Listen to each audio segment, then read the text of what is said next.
તો ફરી એકવાર RC college of commerce, department of accountancy અને ખાસ કરીને અત્યારે જે ચેપ્ટર આપણું થિયોરેટિકલી પૂરું થયું, શેર મૂડીના વ્યવહારો, એને લગતી કેટલીક પ્રેક્ટિકલ બાબતો આપણે આજના લેક્ચરમાં જોઈશું.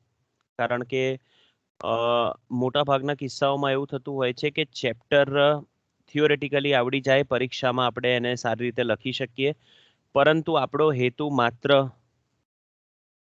કોલેજની કે યુનિવર્સિટીની પરીક્ષાઓ પાસ કરવાનો હોતો નથી. આપણો હેતુ હંમેશા જિંદગીની જે પરીક્ષા છે એ પાસ કરવાનો હોય છે, અને એમાં પ્રેક્ટિકલ નોલેજ ખૂબ જરૂરી હોય છે. હમણાં જ રિસન્ટલી એક આઈપીઓ ચાલી રહ્યો છે જેનું નામ છે CMS ઇન્ફો સિસ્ટમ્સ. આ કંપનીનું નામ છે CMS info systems limited. Recent ongoing IPO છે. તમે કદાચ સ્ક્રીન ઉપર જોઈ રહ્યા હશો કે એની જે તારીખો છે એ તારીખો 21 ડિસેમ્બર 2021 થી 23 ડિસેમ્બર 2021. એટલે આઈપીઓ આજથી ચાલુ થશે. બિડિંગ ડેટ્સ એવું લખેલું છે. બિડિંગ ડેટ્સનો મતલબ થાય કે આજથી લોકો અરજી કરી શકે. એટલે 21 ડિસેમ્બર થી 23 ડિસેમ્બર 2021 ની વચ્ચે લોકો આ કંપનીમાં જો એમને શેર ખરીદવા હોય તો એના માટે બીડ કરી શકે, એટલે કે અરજી કરી શકે. ખૂબ પ્રેક્ટિકલ કેસ આપણે અત્યારે લઈ રહ્યા છે. CMS ઇન્ફો સિસ્ટમ લિમિટેડનો જે અત્યારે આઈપીઓ આજથી ચાલુ થશે એના રિલેટેડ. આઈપીઓ જ્યારે પણ લોન્ચ થાય તો એના રિલેટેડ કેટલીક અગત્યની બાબતો છે કે જે તમને જો ખબર હોય તો એક અલગ પ્રકારનું પ્રેક્ટિકલ નોલેજ તમને મળે છે. પહેલા તો આપણે એ જાણવાનો પ્રયત્ન કરીશું આજના લેક્ચરમાં કે આ બેઝિકલી આઈપીઓ છે શું. તો મેં તમને અગાઉ પણ કીધું હતું કે કોઈ પણ કંપની પોતાની લાઈફમાં, એટલે કંપની જ્યારે સ્થપાય છે, કંપનીની સ્થાપના જ્યારે થાય છે ત્યારથી લઈને પહેલી વખત જ્યારે પોતાના શેર ઇસ્યુ કરે છે, પહેલી વખત પોતાના શેર ઇસ્યુ કરે છે એનો મતલબ પહેલી વખત પોતાના શેર સ્ટોક એક્સચેન્જ ઉપર લિસ્ટ કરાવવા માંગે છે, ત્યારે હંમેશા આઈપીઓ લઈને આવતી હોય છે. આઈપીઓને કહેવાય ઇનિશિયલ પબ્લિક ઓફરિંગ્સ. હવે ઇન્ડિયાની વાત કરીએ તો ઇન્ડિયામાં આઈપીઓની જે પ્રોસેસ છે એ અલગ અલગ 7 સ્ટેપમાં વહેંચાયેલી છે. કોઈ પણ કંપનીને આઈપીઓ લાવવો હોય તો આ એની પ્રોસેસ છે, આ એની પ્રક્રિયા છે. સૌથી પહેલા hiring right investment bank. Right investment બેંકને સૌથી પહેલા હાયર કરો. હવે ઇન્વેસ્ટમેન્ટ બેંક એટલે અંડરરાઇટર્સ. અંડરરાઇટર્સ એટલે બાંયધરી આપનાર બેંક. હવે બાંયધરી આપનાર બેંકનું મુખ્ય જે રોલ છે એ શું છે? તો આ બેંક જ્યારે પણ કોઈ કંપની આઈપીઓ લઈને આવે છે તો એને એટલી ખાતરી આપે છે કે તમારા જેટલા પણ શેર તમે બહાર પાડવા માંગો છો, જેટલા પણ શેર્સ માટે તમે આઈપીઓ લઈને આવો છો, એ બધા જ શેર્સ તમારા ભરાઈ જશે. અને જો નહીં ભરાય તો અમે બેંક તરીકે, અમે અંડરરાઇટર્સ તરીકે આ શેર્સને ખરીદી લઈશું. આને લગતું પણ એક ચેપ્ટર બીજા સેમિસ્ટરમાં નાણાકીય હિસાબી પદ્ધતિ ભાગ 2 એટલે કે ફાઇનાન્શિયલ અકાઉન્ટિંગ 2 જ્યારે આવશે ત્યારે બીજા સેમિસ્ટરમાં અંડરરાઇટિંગને લગતું એક ચેપ્ટર આવે છે. એટલે સૌથી પહેલું જે સ્ટેપ છે આઈપીઓ માટેનું એ છે કે hiring the right investment bank. એટલે કે જેને શુદ્ધ ગુજરાતી ભાષામાં એવું કહેવાય કે જ્યારે પણ આપણે આઈપીઓ લઈને આવીએ તો આઈપીઓ સક્સેસફુલ થશે એ માટે આપણે બેંકને વચ્ચે રાખીએ છીએ. અને બેંક આપણને શું ખાતરી આપે છે, શું એશ્યોરન્સ આપે છે કે તમારો ઇસ્યુ સંપૂર્ણપણે ભરી જશે. કારણ કે જ્યારે કોઈ પણ કંપની આઈપીઓ લાવતી હોય તો આઈપીઓ કરોડોમાં હોય છે, ઓકે, અબજોમાં હોય, કરોડોમાં હોય.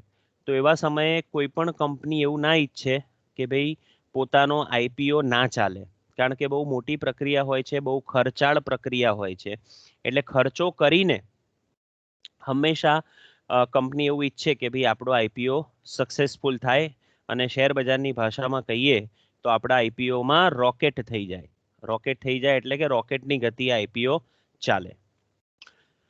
એક વખત ઇન્વેસ્ટમેન્ટ બેંકને હાયર કર્યા પછી, એની જોડે કોન્ટ્રાક્ટ કર્યા પછી જે નેક્સ્ટ સ્ટેપ આવે છે એના પછીનો જે તબક્કો છે એ છે filling the application with SEBI. આપણા ભારતમાં securities and exchange board of India છે, સેબી. આ એવી સંસ્થા છે કે જે આપણા સ્ટોક એક્સચેન્જ અને કેપિટલ માર્કેટ જે ખાસ કરીને કહેવાય એને રેગ્યુલેટ કરે છે, એને નિયંત્રણમાં રાખે છે.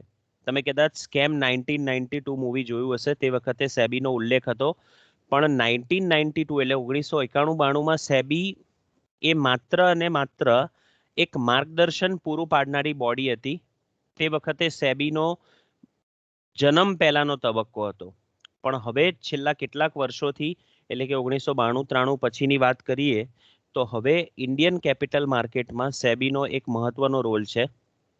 એટલે કોઈ પણ કંપનીને આઈપીઓ લઈને આવવો હોય તો એના માટે કમ્પલસરી એની જે એપ્લિકેશન હોય, એની જે અરજી હોય એ ક્યાં ફાઇલ કરવી પડે? તો સેબીમાં. એના પછી drafting of the red hearing document, red hearing prospectus જેને કહેવાય. પ્રોસ્પેક્ટસનો મતલબ એક પ્રકારની એડવર્ટીઝમેન્ટ. જ્યારે પણ કંપની પોતાનો આઈપીઓ લઈને આવે, આઈપીઓ એટલે કે શેર્સ લોકોને એને આપવા છે, વેચવા છે, તો એવા સમયે શેર બજારમાં લોકોને, ઇન્વેસ્ટર્સને ખબર પડે કે આ કંપનીમાં કઈ કઈ બાબતો છે, આ કંપની વિશે શું કામ કરી રહી છે, કંપનીનો આઈપીઓ કઈ પ્રકારનો છે, તો એ તમામ માહિતી શેમાં હોય છે? તો રેડ હિયરિંગ ડોક્યુમેન્ટ જે હોય છે, જેને રેડ હિયરિંગ પ્રોસ્પેક્ટસ કહેવાય, એમાં હોય છે. એટલે એક વખત એપ્લિકેશન ફાઇલ થઈ જાય એના પછી રેડ હિયરિંગ ડોક્યુમેન્ટ જે છે એનું ડ્રાફ્ટિંગ કામ થાય છે. ત્યાર પછી deciding the IPO price, IPO કઈ પ્રાઇસ ઉપર લોન્ચ કરીશું, બરાબર છે. મોટા ભાગે ફેસ વેલ્યુ ઉપર હંમેશા પ્રીમિયમ ગણવામાં આવતું હોય છે અને એના આધારે આઈપીઓની પ્રાઇસ નક્કી થાય છે. એને કહેવાય છે પ્રાઇસ બેન્ડ. એમાં બે પ્રાઇસ હોય, અપર પ્રાઇસ અને લોઅર પ્રાઇસ. એટલે લોઅરથી લઈને અપરમાં તમે બીડ કરી શકો, એટલે એના માટે તમે અરજી કરી શકો. એના પછી તમે આઈપીઓને લોન્ચ કરો છો. ત્યાર પછી અલોટમેન્ટ ઓફ શેર્સ, જે લોકોએ અરજી કરી છે એના આધારે તમે શેર્સનું અલોટમેન્ટ કરશો. અને એના પછી ફાઇનલી એક ડેટ એવી આવે છે કે જ્યારે શેર્સનું લિસ્ટિંગ થાય એક્સચેન્જ ઉપર. આપણા ત્યાં ભારતમાં બે મોટા સ્ટોક એક્સચેન્જ છે, એક છે એનએસસી અને બીજું છે બીએસસી, નેશનલ સ્ટોક એક્સચેન્જ અને બોમ્બે સ્ટોક એક્સચેન્જ. મોટાભાગના જે આઈપીઓ લિસ્ટ થતા હોય છે, મોટાભાગની કંપનીઓ પોતાનું જે લિસ્ટિંગ કરાવતી હોય છે એ આ બે સ્ટોક એક્સચેન્જ ઉપર અચૂક કરાવતી હોય છે, કારણ કે આ બંને સ્ટોક એક્સચેન્જ મોટા છે, બોમ્બે સ્ટોક એક્સચેન્જ અને બીજું છે નેશનલ સ્ટોક એક્સચેન્જ. તો આ આઈપીઓની પ્રોસેસ છે, 7 સ્ટેપ્સમાં વેચાયેલી, કે કંપની આઈપીઓ લઈને આવે તો આટલા આટલા સ્ટેપ્સનું એ પાલન મોટા ભાગે કરતી હોય છે. હવે અત્યારે જે કરંટ આઈપીઓ છે એની આપણે વાત કરીએ છીએ. કરંટ આઈપીઓ જે ચાલી રહ્યો છે એનું નામ છે સીએમએસ ઇન્ફો સિસ્ટમ્સ લિમિટેડ. હવે પહેલા તો આ કંપની શું કામ કરે છે? તો કંપની, અહીંયા તમે જોશો, CMS Info Systems is one of the largest cash management company based on number of ATM points and number of retail pickup points. In business includes installing, maintaining and managing assets and technology solutions on an end-to-end outsource basis for bank under long-term contracts.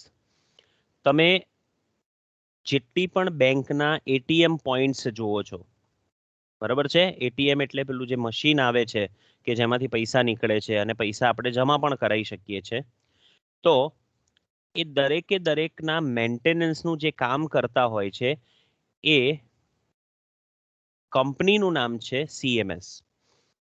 સામાન્ય રીતે આપણને એવું હોય કે આ બધું કામ bank કરતી હોય. બેંક ના કરે, બેંક માત્ર સીએમએસને હાયર કરે, સીએમએસની જોડે લોંગ ટર્મ કોન્ટ્રાક્ટ કરે કે ભાઈ અમારા અમદાવાદમાં માનો કે સ્ટેટ બેંક ઓફ ઇન્ડિયાના જેટલા પણ એટીએમ છે, લગભગ 300 જેટલા હોય એટીએમ કદાચ, તો 300 એટીએમનું બધું જ કામ, બરાબર છે, એને ઇન્સ્ટોલ કરવાનું, મીન્સ કે એટીએમ મશીન ત્યાં મૂકવાનું, એને મેન્ટેન કરવાનું, એની અસેટ્સ જે છે એને મેનેજ કરવાનું અને ટેકનોલોજી સોલ્યુશન્સ જેટલા પણ હોય એ બધું જ કામ કોણ કરે છે? તો CMS કરે છે. આ સેક્ટરમાં સૌથી લીડિંગ કંપની છે, એટલે એવું કહી શકાય કે બહુ સ્ટ્રોંગ ફંડામેન્ટલ્સ ધરાવતી કંપની છે અને બહુ સારો બિઝનેસ ધરાવતી કંપની છે. આઈપીઓની વાત કરીએ તો આજથી આઈપીઓ ચાલુ થશે, એટલે કે 21 ડિસેમ્બર 2021 થી 23 ડિસેમ્બર 2021, મોટા ભાગે 2.5 દિવસ, 2 દિવસ આખા અને છેલ્લો દિવસ અડધો, એમ 2.5 દિવસની મુદત દરેક આઈપીઓની હોય છે. એનાથી વધારે કે એનાથી ઓછી લગભગ નથી હોતી. હવે એક ચોક્કસ ઢાંચા હેઠળ જ આઈપીઓ આવતા હોય છે, એટલે જ્યારે પણ કોઈ આઈપીઓ આવે તો મોટા ભાગે 2.5 દિવસમાં એ આઈપીઓ માટે અરજી કરવાની હોય છે, અને અરજી પણ અલગ અલગ માધ્યમથી થતી હોય છે, એટલે કે ઓનલાઈન માધ્યમથી પણ થાય, યુપીઆઈથી પણ તમે શેર અપ્લાય કરી શકો છો, બેંકમાં રૂબરૂ જઈને ફોર્મ પણ તમે આપી શકો છો, અસબાની ફેસિલિટી હોય છે, એટલે અલગ અલગ માધ્યમથી તમે અરજી કરી શકો છો. એટલે હવે ખૂબ ઇઝી થઈ ગયું છે. પહેલા એક જમાનામાં 7-7, 8-8 દિવસ સુધી બિડિંગની પ્રોસેસ ચાલતી હતી, પણ હવે જે ફાસ્ટ પેમેન્ટ થઈ ગયા છે એના કારણે બિડિંગની પ્રોસેસ બહુ જ ટૂંકમાં પતી જતી હોય છે અને એમાં ખૂબ સારો રિસ્પોન્સ કંપનીને મળતો હોય છે. બીજું એક કામ સેબીએ કર્યું છેલ્લા ઘણા વર્ષોમાં, છેલ્લા ઘણા આઈપીઓમાં, અને એટલા માટે સામાન્ય જે લોકો છે, તમારા મારા જેવા જે રિટેલ ઇન્વેસ્ટર્સ છે, એમાં હવે આઈપીઓ ભરવાનું ચલણ ખૂબ ચાલ્યું છે. એ શું કામ કર્યું? તો આઈપીઓની જે લોટ સાઇઝ છે, લોટ સાઇઝ એટલે કે પહેલો જે લોટ છે, સૌથી નાનામાં નાનો લોટ કે જેમાં તમને શેર્સ કંપની અલોટ કરી શકે, એ લોટ મોટા ભાગે 14 થી 15,000 નો કરી દીધો. એટલે 14 થી 15,000માં લોટની સાઇઝ કરી દીધી. એટલે નાનામાં નાનો ઇન્વેસ્ટર હોય એ પણ કોઈ પણ કંપનીમાં રોકાણ કરી શકે. એટલે આઈપીઓ ભલે ગમે તેટલો મોટો કે નાનો હોય, પણ એમાં તમારા મારા જેવા નાના લોકો પણ ઇન્વેસ્ટ કરી શકે. પહેલા એવું હતું કે 1-2 લાખ સુધીના લોટ અવેલેબલ હતા, હજુ પણ અવેલેબલ છે, પણ એની સાથે સાથે નાનો લોટ પણ અવેલેબલ છે. તો અહીંયા જે મિનિમમ ઇન્વેસ્ટમેન્ટનો લોટ છે એની અમાઉન્ટ છે 14,145, અને એમાં કંપનીના કેટલા શેર્સ આવે? તો 69 શેર્સ આવે. ઓકે, આ લોટ સાઇઝ છે. બાજુમાં અહીંયા તમને પ્રાઇસ રેન્જ આપેલી છે. હવે આ પ્રાઇસ રેન્જનો મતલબ શું થાય? આ લોઅર પ્રાઇસ છે 205 અને આ અપર પ્રાઇસ છે 216. સાથે સાથે ઇશ્યુની સાઇઝ છે, એટલે કંપની આ આઈપીઓ દ્વારા કેટલા રૂપિયા ઉઘરાવવા માંગે છે? તો 1,100 કરોડ રૂપિયા. અને અહીંયા રેડ હિયરિંગ પીડીએફ એવું લખેલું છે, હમણાં આપણે વાંચ્યું સ્ટેપ્સમાં, રેડ હિયરિંગ પ્રોસ્પેક્ટસ, બરાબર છે? તો એ આરએચપી નો ડોક્યુમેન્ટ અહીંયા છે. આ ડોક્યુમેન્ટમાં ઇશ્યુના રિલેટેડ બધી જ ઇન્ફોર્મેશન હોય છે, બધી જ માહિતી હોય છે. કંપનીની વાત કરીએ તો કંપની વિશે આપણે જાણકારી લીધી. પેરેન્ટ ઓર્ગેનાઇઝેશન એટલે આની જે મેઇન કંપની છે એનું નામ પણ CMS ઇન્ફો સિસ્ટમ્સ લિમિટેડ, એટલે આ પોતે જ મેઇન કંપની છે, આ પોતે જ મેઇન હોલ્ડિંગ કંપની છે. 2008માં એની સ્થાપના થઈ હતી અને એના મેનેજિંગ ડાયરેક્ટર છે રાજીવ કોલ. સ્ટ્રેન્થ અને રિસ્ક આપેલા છે, પોઈન્ટ્સ આપેલા છે અલગ અલગ, બરાબર. પ્લસનો મતલબ થાય એની સ્ટ્રેન્થ, એટલે કંપનીની જે મજબૂત બાબતો છે એની વાત છે, અને માઇનસનો મતલબ થાય રિસ્ક, એટલે કે જોખમ. ફાઇનાન્શિયલ્સની વાત કરીએ તો પહેલા રેવન્યુ એટલે કે ઇન્કમ 2019, 2020, 2021 1159, 1388, 1322, આ બધી જ વેલ્યુ કરોડ્સમાં છે. અસેટ્સની વાત કરીએ તો 2019, 20 અને 21 તમે જુઓ કન્ટિન્યુઅસલી કંપનીની અસેટ્સ ઇન્ક્રીઝ થાય છે. 1,093 કરોડ, 1,333 કરોડ, 1,612 કરોડ. અને પ્રોફિટની વાત કરીએ તો પ્રોફિટ પણ કન્ટિન્યુઅસલી ઇન્ક્રીઝ થયો, 96.14, 135 and 169.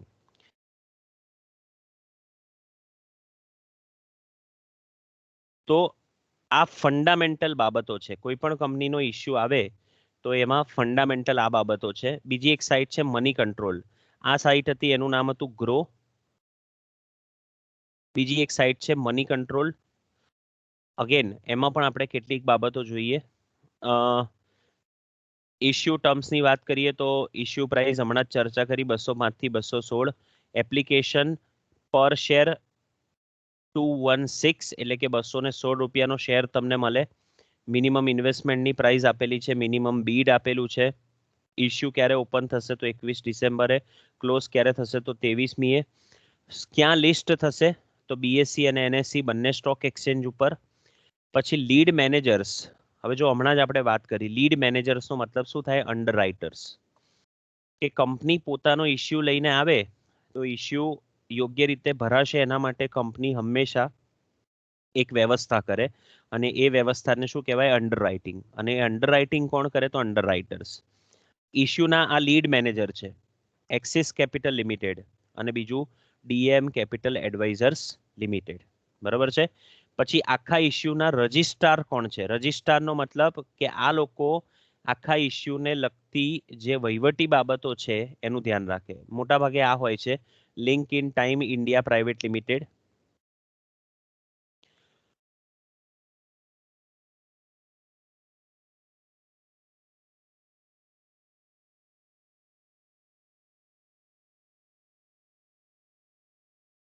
પછી અહીંયા કંપનીને લગતું ડિસ્ક્રિપ્શન આપેલું છે, પછી એડ્રેસ આપેલું છે. બરાબર છે. આ કંપની મુંબઈ બેઝ છે એટલે કે એની મેઇન જે ઓફિસ છે એ મુંબઈમાં છે.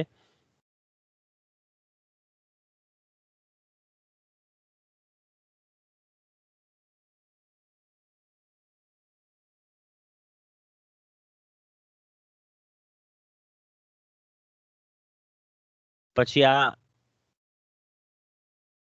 અલગ અલગ જે પાર્ટીઝ હોય આઈપીઓમાં એના નામ આપેલા છે. એમાં ક્યુઆઈબી ઇન્વેસ્ટર્સ હોય, એનઆઈઆઈ હોય, રિટેલ ઇન્વેસ્ટર્સ હોય, એ રીતે અલગ અલગ ઇન્વેસ્ટર્સ જે આમાં આઈપીઓ સબસ્ક્રાઇબ કરતા હોય છે, આઈપીઓમાં રસ બતાવતા હોય છે, એના નામ પણ આપેલા છે.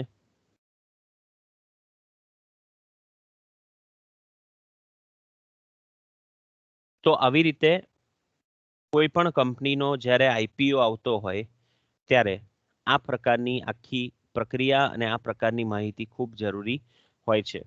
આવનારા સમયમાં લગભગ બીજા 2-3 મોટા આઈપીઓ આવી રહ્યા છે. બહુ જ મોટા પ્રમાણમાં આઈપીઓ આવી રહ્યા છે. એમાં જે સૌથી મોટો જે આઈપીઓ છે, બરાબર છે, એ એલઆઈસી નો આવી રહ્યો છે.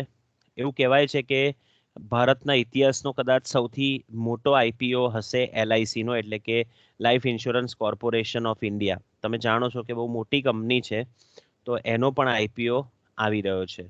એટલે કોઈ પણ આઈપીઓમાં આ જે બધી બાબતોની આપણે ચર્ચા કરી એ બધી કોમન બાબતો છે જે લગભગ દરેક આઈપીઓમાં લાગુ પડતી હોય છે અને એનું પ્રેક્ટિકલ નોલેજ હોવું ખૂબ જરૂરી છે. So thank you very much.